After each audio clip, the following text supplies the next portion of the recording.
My name is Maya Torres, and I am 32 years old. At 4:50 this afternoon, my manager closed the glass door, slid a folder across the table, and said, "You are ready." The word was promotion, not praise. New title, higher pay. A team that would look to me when the room wobbled. I walked out of the Culver City office with the ocean light climbing the buildings and a steady hum in my chest. On the drive home up the 405 and over to Silver Lake, I passed the billboard that says, "Your future is already here. Act like it." I laughed once, small and private. Then, at a red light on Sunset, a thought sharpened so quickly it felt like a blade. For 2 months, Ethan had been saying strange sentences that wilted in daylight.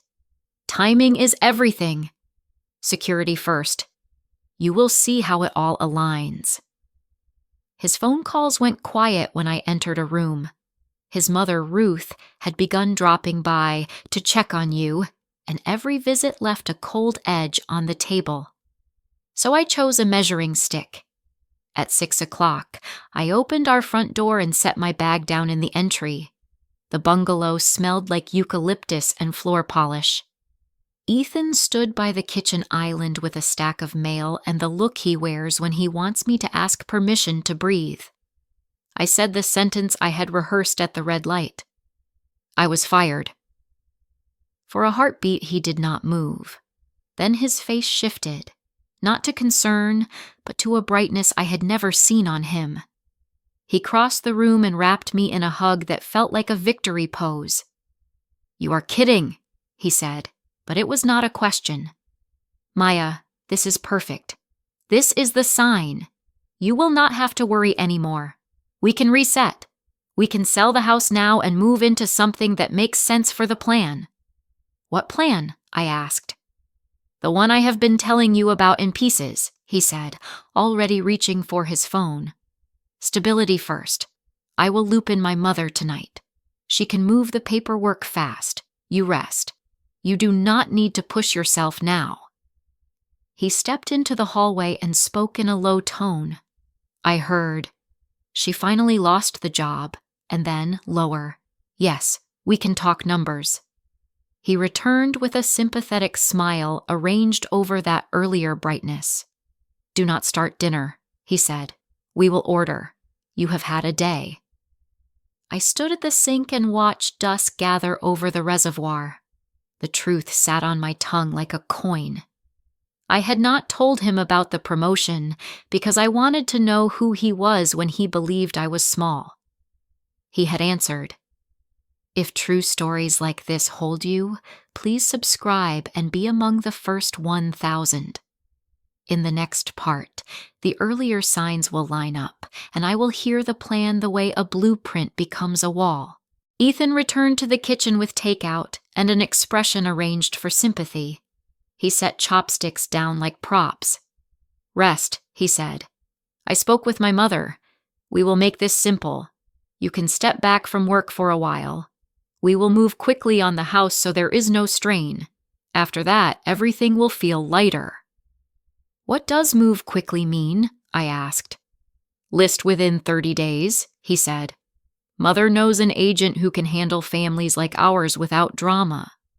Families like ours. The phrase clicked against other phrases that had been sitting in a drawer. 2 weeks ago at his mother's table, I had carried plates back to the sink and heard Ruth on the phone in the hallway, her voice soft with planning. "Clara needs a stable address," she said. "The baby cannot float forever. Matthew would have wanted a roof and a father. Ethan can fix this." A door closed and the words folded themselves, but they did not disappear. Now Ethan pushed a carton toward me. "Eat," he said. "I will call the agent in the morning." I lifted the lid and let the steam rise. "What does Clara have to do with this?" I asked. He blinked. "You know Clara," he said lightly. "Matthew's old girlfriend. Leo's mother. She has had a difficult year. Family is family. We may help her while she gets back on her feet." He took a casual sip of water. A small place would be better for you anyway. Less pressure. He had said you, not us. The pronoun sat on the table between us like a cold fork. I thought of the receipts in the green folder in my desk drawer. New water heater, $1,246. Kitchen cabinets, $6,410. Roof patch after the winter storms, $980. Half the property tax last spring when his overtime ran thin. Every payment I had made to a house that was titled to his family trust before our wedding. I had kept the receipts because I am the kind of person who files paper before paper becomes a wall. I had not expected the wall to stand across my own hallway. Why do we need to sell the house to help your mother help Clara? I asked. Because capital is how adults solve things, he said with a smile that wanted to pass for wisdom. The business is expanding. We will all be steadier. You have carried stress for too long. He believed I had no job. He believed I had no leverage. He believed I would agree to shrink in order to fit the story he had already written. I smiled without warmth.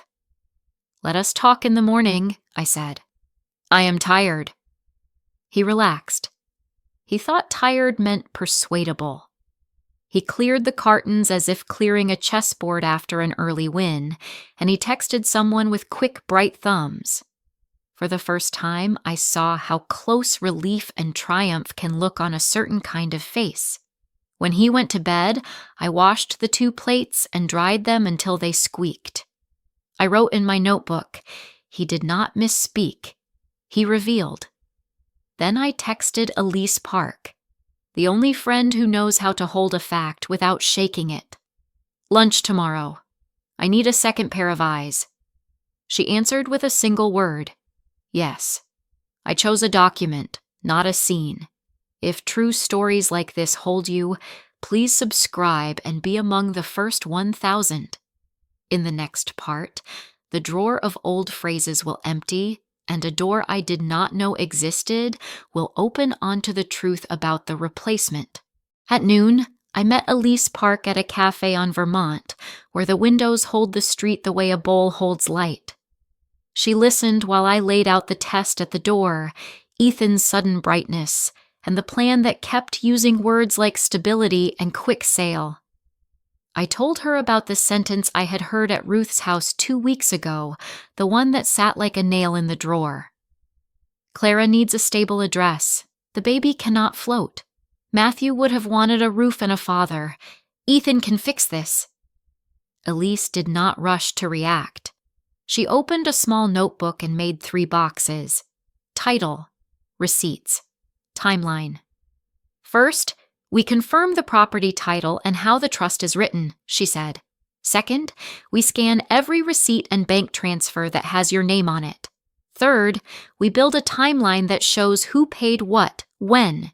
You are not making a scene. You are making a record. I nodded. I told her I had a green folder at home with cabinets, the water heater, the roof patch, and half of last spring's property tax. I told her there were contractor emails and a Zelle trail. She offered a shared drive with a dull name and 2-factor authentication. Dull names keep you out of trouble, she said. I will store a mirrored copy. She looked at me over her cup. You mentioned Clara, she said gently. Is she a story or a presence? She is a presence, I said. I think they are planning to move her into whatever story they want the world to read. When I reached the bungalow, the story was already on my porch. Ruth stood by the hedge with a stroller and the practiced smile of a woman who has never knocked and never been told to do so. Beside her stood Clara Nguyen, slim, watchful, carrying Leo, who had the solemn gaze of a child who understands rooms without being told. Ethan was not home. Ruth did not need him for this scene. We were nearby, Ruth said, rolling the stroller forward an inch. I thought Clara might like to see the light in the living room. Babies need good light. This is my home, I said. You will call before you step on my porch." Ruth's smile did not move. "Of course," she said in a tone that meant the opposite. "We will be brief. I just want to check the kitchen finishes for the listing. Buyers love quartz, especially when the cabinets are new. You did choose well. I hope you kept receipts, dear. The trust will want a neat ledger when we reimburse improvements." Clara looked at me and then down at Leo's hand, which had found the zipper of her jacket. She said nothing. Her silence did not sound like agreement. It sounded like a person who has learned to breathe without taking up air. "There is no listing," I said.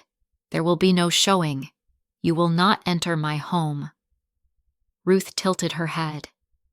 "Ethan said you needed rest," she murmured. "Let the adults handle this. We are all family here. Matthew would have wanted—" "Matthew is not here," I said, "and you will not use his name to move me." She exhaled, as if a small inconvenience had been introduced into her calendar. "Very well," she said. "We will speak tonight. There is a right way to do this." "There is," I said. "It begins with respect."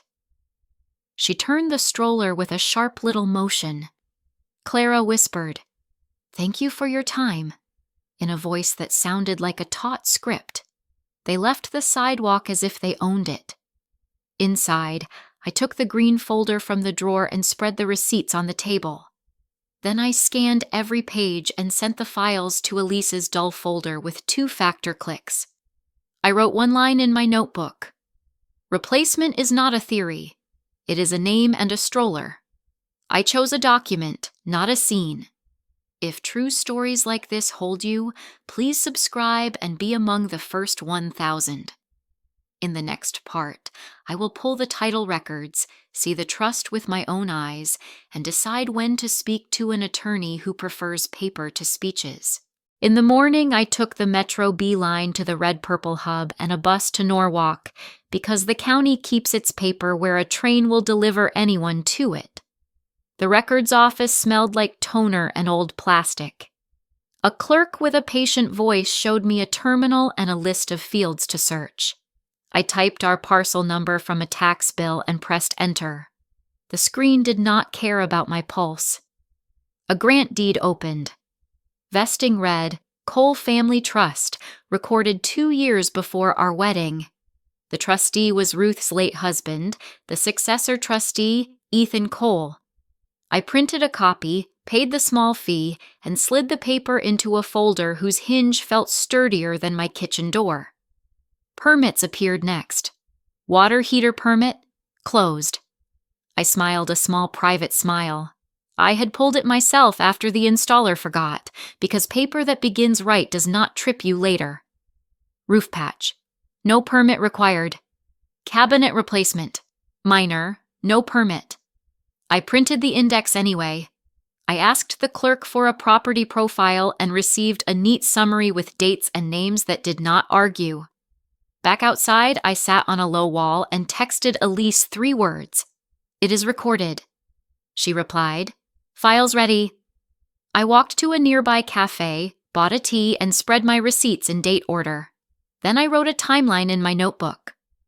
January, cabinets deposit, $6,410, paid by me. March, water heater, $1,246, paid by me. Permit closed.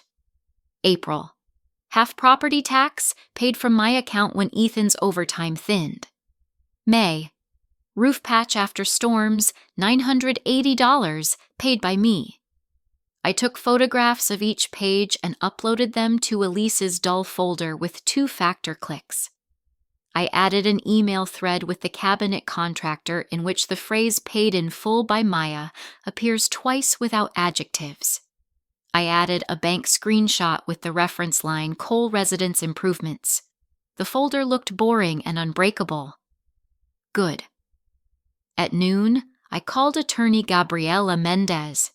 Her assistant answered with a voice that could hold chaos without spilling it. "Bring receipts, bank records, any messages about sale plans, And all papers that prove your payments, she said. No speeches. Paper first. Tomorrow at 9 was open. We do not give legal advice on the phone, she added. We make a plan when we see what exists. It was the kind of boundary I trusted. On the bus home, Ethan texted, "Agent will stop by at 3 to snap photos for pre-listing. Quick, you can rest." I replied, "There will be no entry. Do not schedule anyone." A minute later, Ruth sent, "Please cooperate. We all want the same outcome." I answered, "We do not. Announce yourself before you step on my porch." At home, I slid the county printouts into the green folder with my receipts and set the folder in a canvas tote beside the door. I placed a small notebook and a pen on top. Then I wrote one line and underlined it. I chose a document, not a scene. If true stories like this hold you, please subscribe and be among the first 1,000. In the next part, I will sit across from the attorney, learn what counts on paper, and keep my voice as quiet as the county's printer. The elevator opened to a quiet hallway on the 12th floor. Attorney Gabriela Mendez kept an office that looked like a person who files rain by temperature. No art that wanted attention. 2 chairs that invited a straight back. A window that held a slice of downtown like a measured breath. Her assistant took my tote and stacked my papers on a glass table.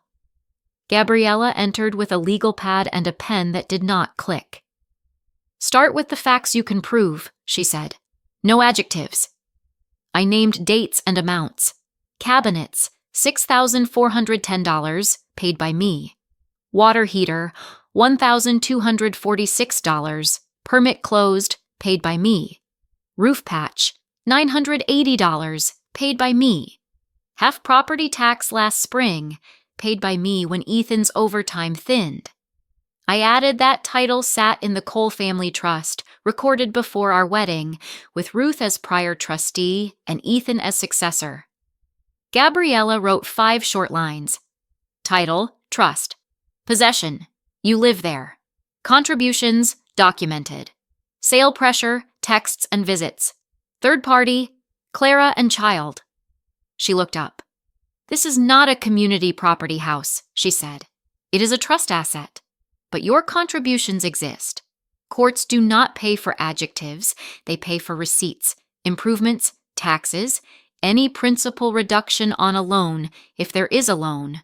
We will ask for fair reimbursement and, if they insist on a sale or removal, for sane relocation terms. Separate from that, we will put a stop to unannounced visits and backdoor pre-listing activity." She tapped the legal pad. 5 immediate steps. 1. Preservation letter. We will send notice to Ethan, Ruth, and any agent that all communications go through counsel and that all documents, texts, and photos must be preserved. 2. Entry boundaries. You will not consent to showings, photos, or measurements. You will request 24 hours written notice for any non-emergency entry. You will not surrender keys. You will document every attempt to step on your porch without permission. 3. Record set. We will scan and bait stamp every receipt and bank line. Dull is good. We will build a clean timeline, then share a summary, not your entire drawer. 4. Offer shape. If they want you out, we will propose reimbursement for improvements and taxes, a moving stipend, and a reasonable timeline to relocate after you sign a separate lease in your own name. I will ask for a non-disparagement clause. No stories about you at church or at dinner. 5. Silence. You will not argue in kitchens. You will not explain yourself into smaller rooms. If someone tries to pull you into a scene, you will write the date and the time and send it to me. She set the pen down. Also, stop saying you were fired. It is not a moral test. It is an invitation to manipulation. If asked, say you are working, which you are. I nodded. I was promoted, I said, and the sentence fit in my mouth like a key. Good, she said. One more thing. You will not sign anything that mentions a quick sale, a quick divorce, or a gesture of goodwill. If a paper appears, send it to me. If a bouquet appears, put it in water and send me a photograph of the card. We reviewed the texts from Ethan about the agent and the message from Ruth about the listing. Gabriella highlighted the phrases "move quickly" and "same outcome" with a small, calm stroke. These are pressure notes, she said. They do not scare a court. They help me. She handed me a thin folder. Inside was a single page with 5 lines. Paper, boundaries, record, offer, silence. I left the building and stood on the sidewalk where buses sighed and a food truck let out the smell of hot metal and onions. My phone buzzed. A new message from Ethan read, "Mother has a draft to make this simple. Quick signatures. We will make you whole." He attached a PDF with the words "mutual understanding" in a font that tried to look friendly. I did not open it. I chose a document, not a scene. If true stories like this hold you, please subscribe and be among the first 1,000. In the next part, the quick paper will arrive at my table, and I will read every line as if it were trying to rent my name. The attached document arrived with a subject line that tried to sound like a blanket. Mutual understanding, quick signatures. We will make you whole. I forwarded it to attorney Gabriela Mendez and did not open it until she wrote, "Print 1 copy. Read with a pen. Then call." I printed the pages on Elise's quiet machine and laid them on the table like tiles. The font smiled. The clauses did not. Clause 1 called the house a family asset outside any marital interest and described every improvement as a gift that created no right to reimbursement. It used the word gift 4 times, as if repetition could make a receipt disappear. Clause 2 required me to vacate within 10 days, with a promise of a goodwill payment that would be issued only after I left, and signed a separate form that was not attached. Clause 3 granted pre-listing access to agents, photographers, and consultants, and said that I would keep the home tidy for showings on 24 hours' notice by text. There was no mention of consent. Clause 4 was a confidentiality and non-disparagement agreement that bound me, but not them. It extended protection to Ruth Cole, any broker, any consultant, and any family member who acted in reliance on advice.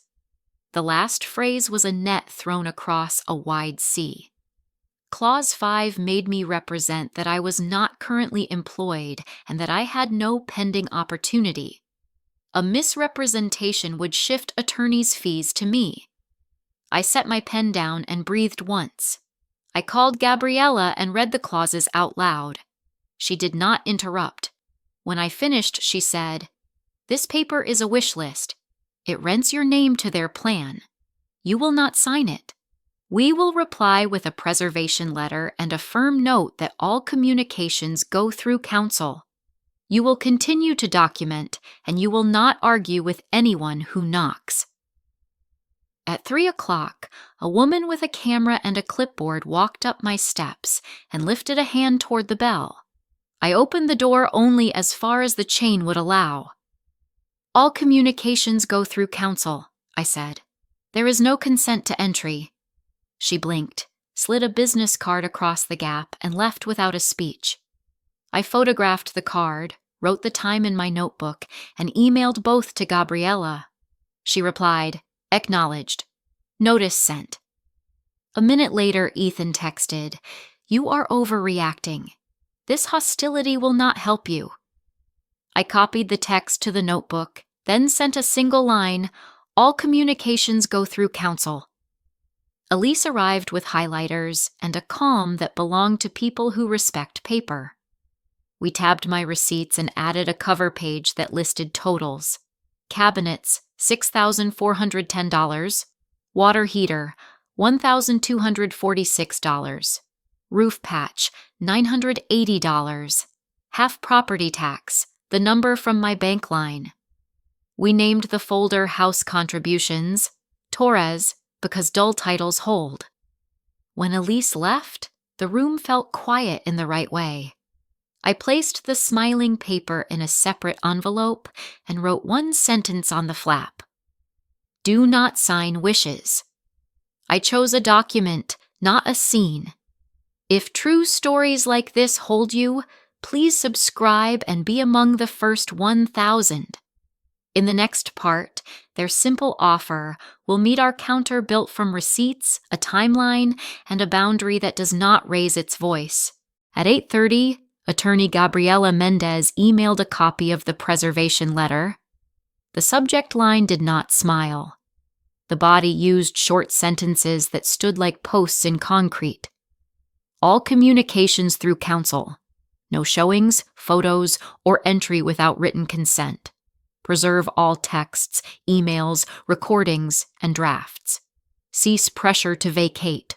Expect a counter regarding reimbursement and relocation. 10 minutes later, my phone went still in the way a yard goes still after a sprinkler shuts off. Then the quiet began to mean something. Gabriela called. Here is the outline we will send by noon, she said, and read it so plainly that I could see each line on a wall. 1. Reimbursement for documented improvements in taxes. Cabinet $6,410. Water heater $1,246. Roof patch $980. Plus the exact amount of last spring's half property tax as shown on the bank statement. Some certain to be wired at execution. 2. Relocation terms if they insist you leave. 60 days from execution, not from signature on some future form, and only after the wire lands. Moving stipend and first month's rent plus security deposit, paid directly to your new landlord up to a reasonable cap. You will choose the apartment. 3. Entry boundaries. No pre-listing, no photography, no measurements. Any future access by appointment only, with your written consent, and only for safety checks. You will not keep the home tidy for imaginary buyers. 4. Mutual non-disparagement that binds all parties equally, including Ruth and any agent, with specific language about social media and family messaging apps. No, she was unstable stories at dinner. 5. Attorneys' fees by statute as applicable if they continue to push false assertions. She paused. Last, a sentence that corrects the record. You are working. You were promoted. We will not let them rent your name to their rumor. I said the sentence again to practice the shape. I am working. At 11:19, Ruth posted a vague paragraph on a family group thread about courage in hard times and sacrifice for children who need a roof. Elise sent me a screenshot and 3 words, saved for record. I forwarded it to Gabriela and returned to my desk at the Culver City office, where my manager asked whether I needed time off. I will keep my hours, I said. Steady work helps. At 2:15, a new email arrived from a broker I had never met. Friendly reminder, photog at 3 for quick snaps. I replied with one sentence. All communications go through counsel. I copied the address to Gabriela. A minute later, the broker apologized and removed me from her list. The quiet returned. At 4, Ethan broke it. Mother says your demands are extreme.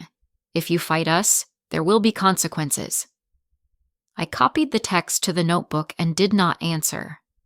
Gabriela wrote at 5. They want mediation next week, she said. Good. We will go. You will speak 2 sentences if needed. Otherwise, I will carry the paper. What are my 2 sentences? I asked. 1, she said. I am working. 2, please direct all communications through counsel. I wrote both on a small card and slid it behind my driver's license. The day folded itself neatly. I chose a document, not a scene. If true stories like this hold you, please subscribe and be among the first 1,000.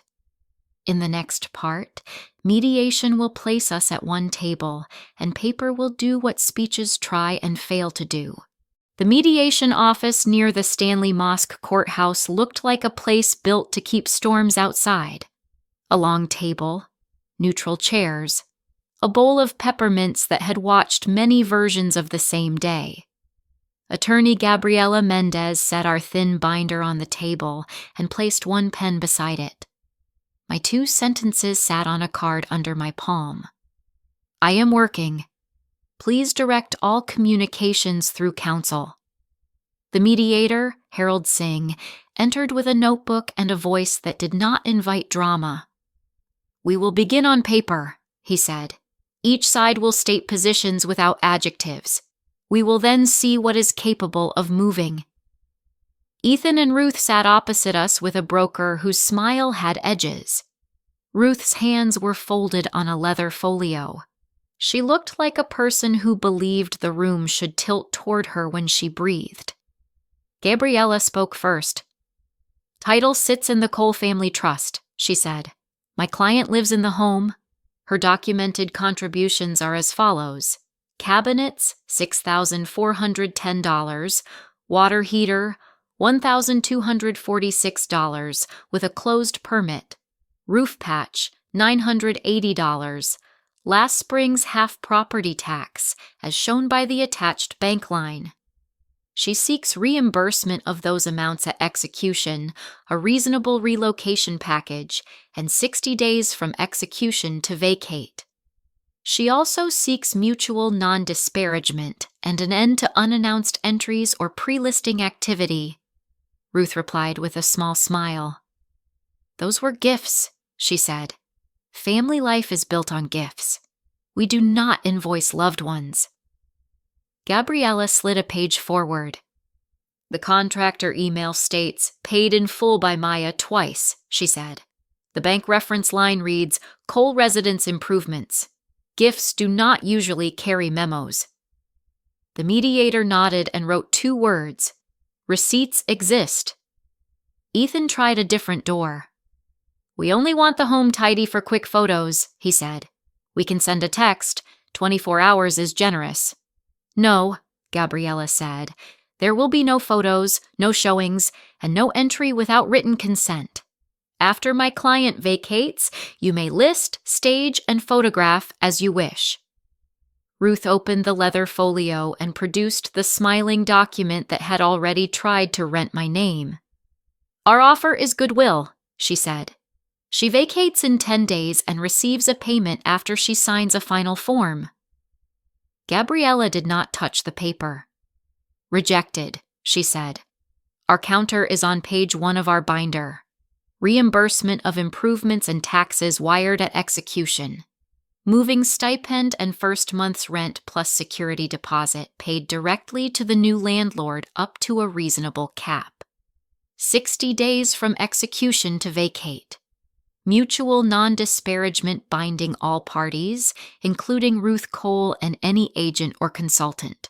All communications through counsel only. The mediator read silently for a minute that pulled air from the room. This is a clean ask, he said. These are ordinary numbers. He turned to their side. What can move? The broker tried a soft approach. The market is hot, she said. Delays have costs. Your market costs are not my client's burden, Gabriela said. Her costs are documented. Ruth lifted her chin. We will not be gagged, she said. We will not walk on eggshells at church. Then you will keep your stories to yourselves, or you will face your own claws, Gabriela said evenly. Mutual means mutual. The mediator wrote 2 more words. Mutual stands. Ethan leaned back with a sigh that wanted witnesses.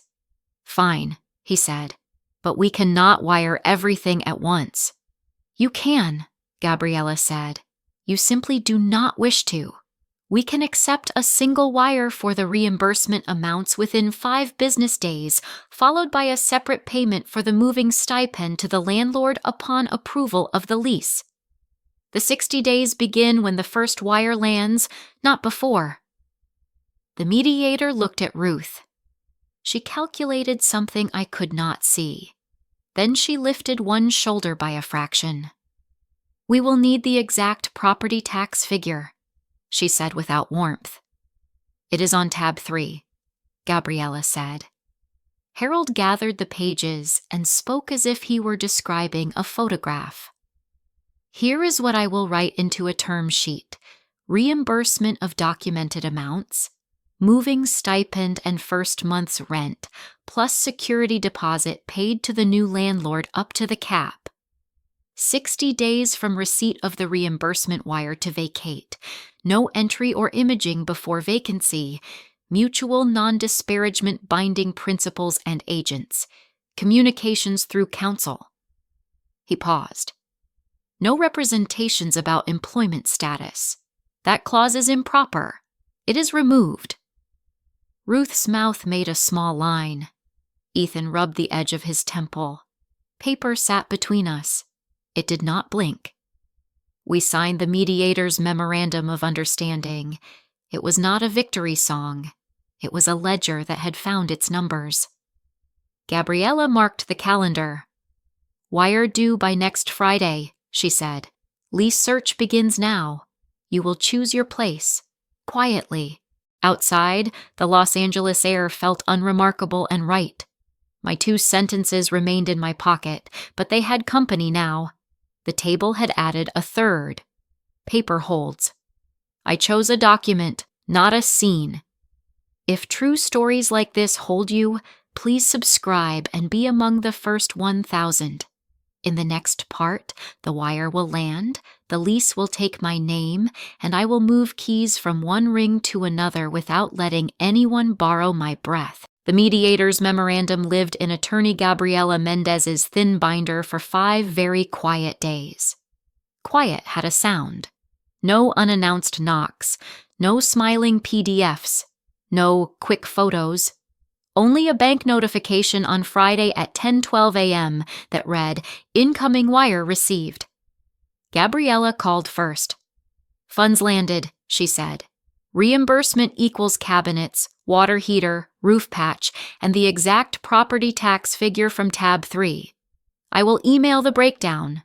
Begin your lease search in earnest. Send me the listing and the landlord's contact when you choose. We will pay the moving stipend and the first month plus security deposit directly to that landlord." Up to the cap, I opened my dull folder and added a screenshot of the wire. Then I opened a fresh notebook page titled Lease, my name only.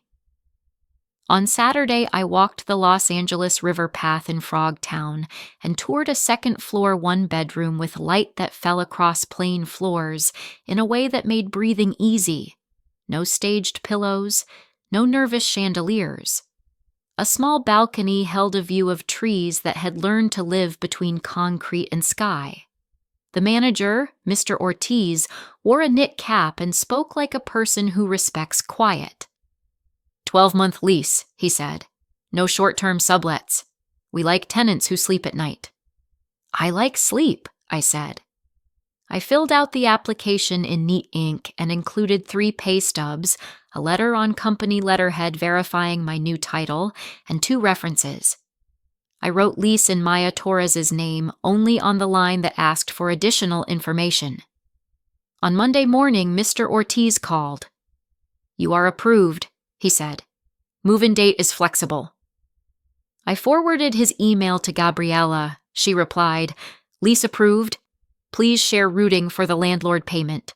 We will wire first month and security to them directly upon receipt of the signed lease.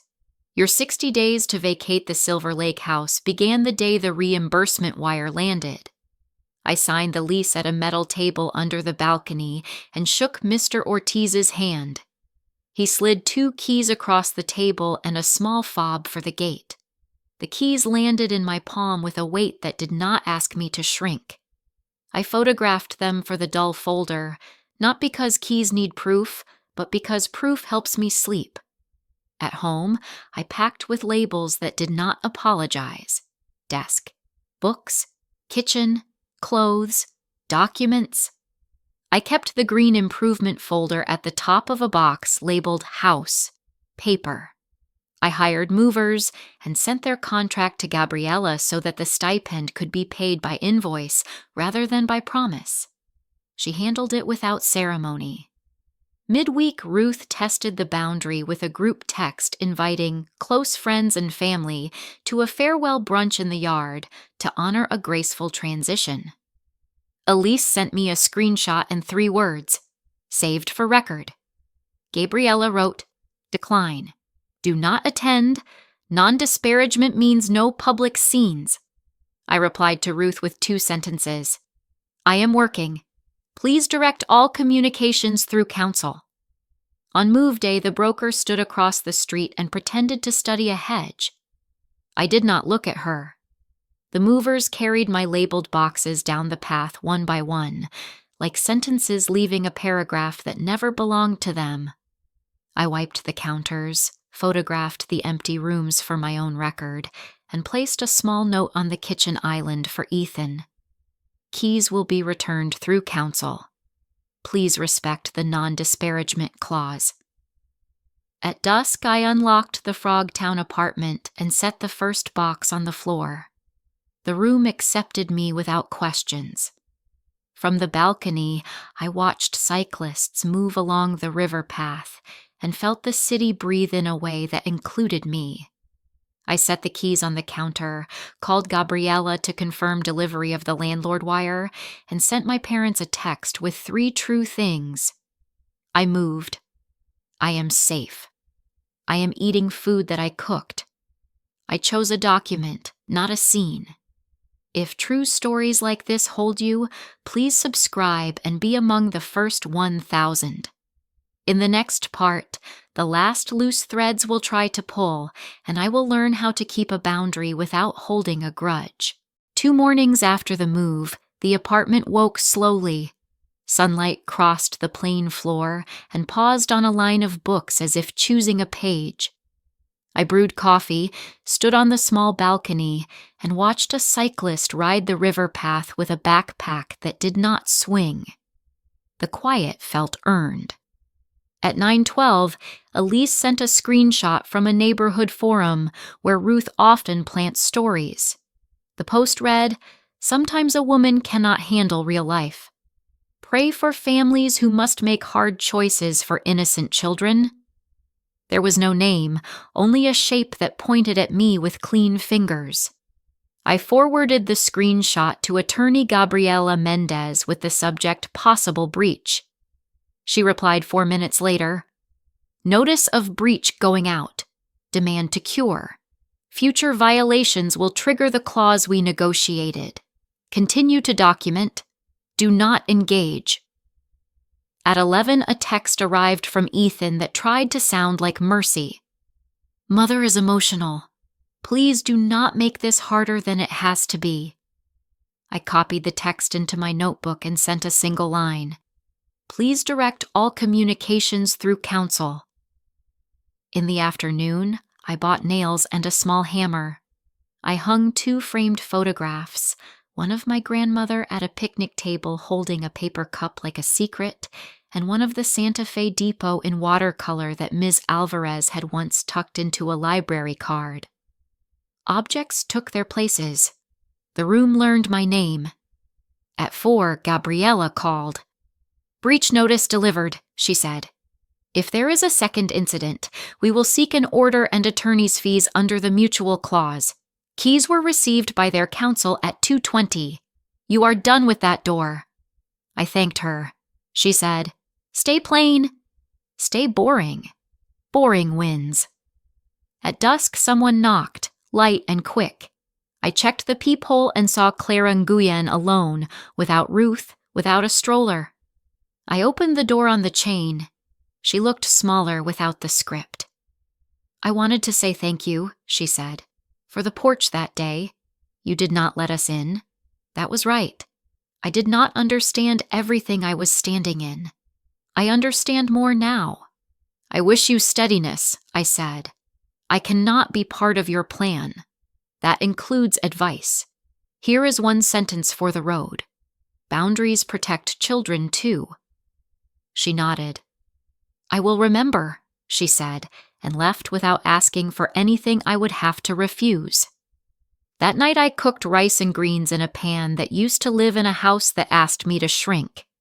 I ate at the counter and wrote 3 lines in my notebook. Breach met with paper, not heat. Keys received by counsel. Door closed. Compassion does not erase a boundary. Sunday I texted my parents 3 true things. I am sleeping. I am working. I am not angry. My father replied, we are learning that quiet can be honest. My mother wrote, I am proud of your new kitchen.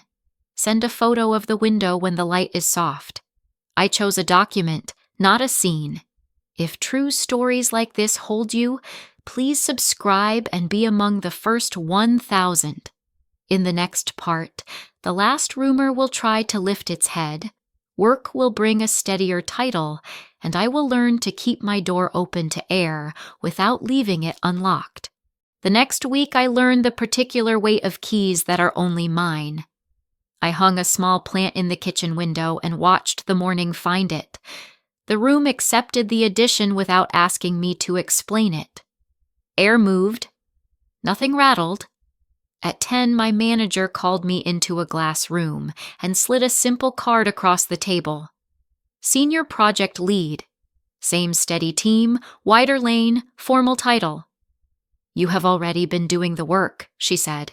Now the paper agrees. I held the card for a second the way a person holds a bird before opening the hands.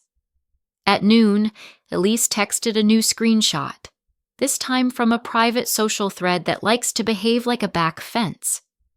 A user with no name wrote, some people cannot be wives. They prefer legal fights to family. The replies stacked in small, neat rows.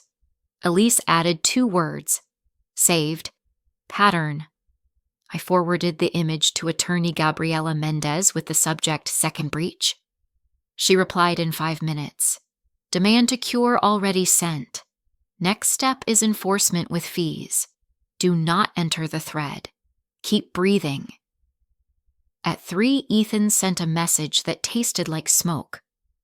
Please tell your lawyer to stop threatening my mother. This is family, not court. I copied the text to my notebook and answered with the sentence that keeps my lungs clear. Please direct all communications through counsel. Gabriella called at 4. Their counsel has agreed to a written retraction and a commitment to stop posting, she said. No apologies, no theater. The agreement will live in a file. That is enough. She paused. You are not required to forgive anyone. You are also not required to carry this. I walked the Los Angeles River path at dusk and let the day soak into the trees.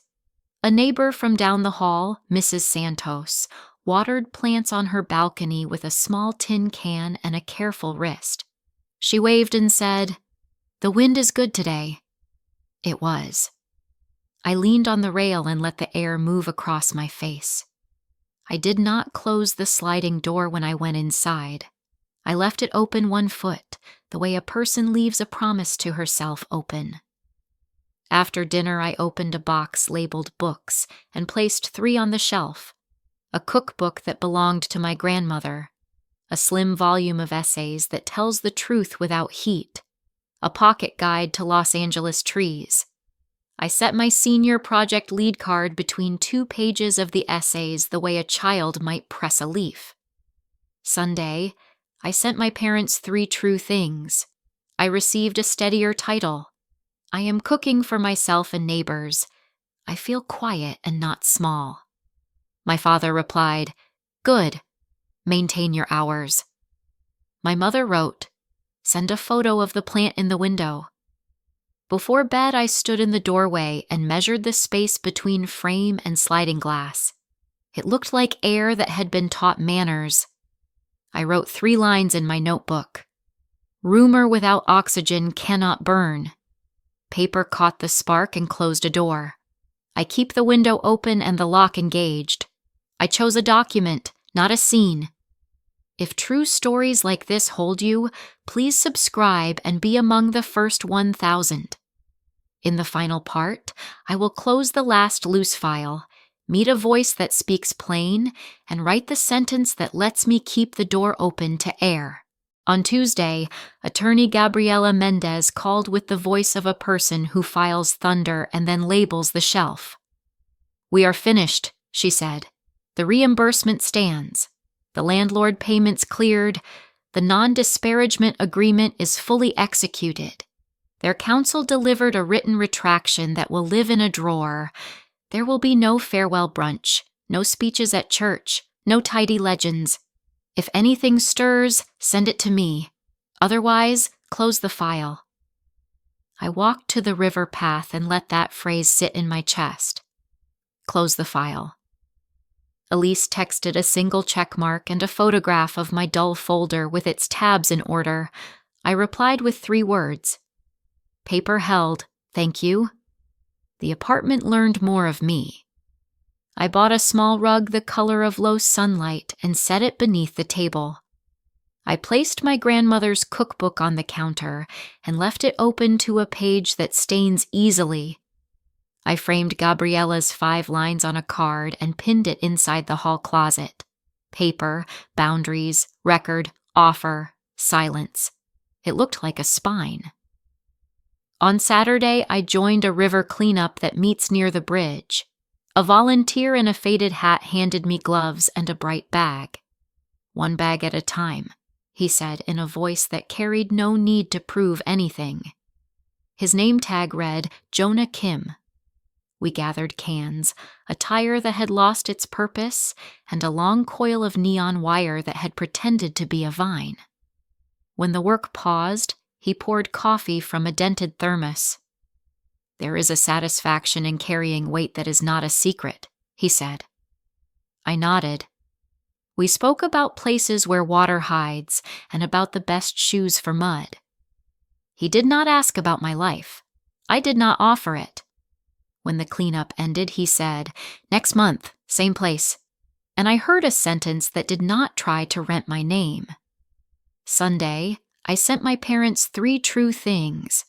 The file is closed. I am keeping my hours.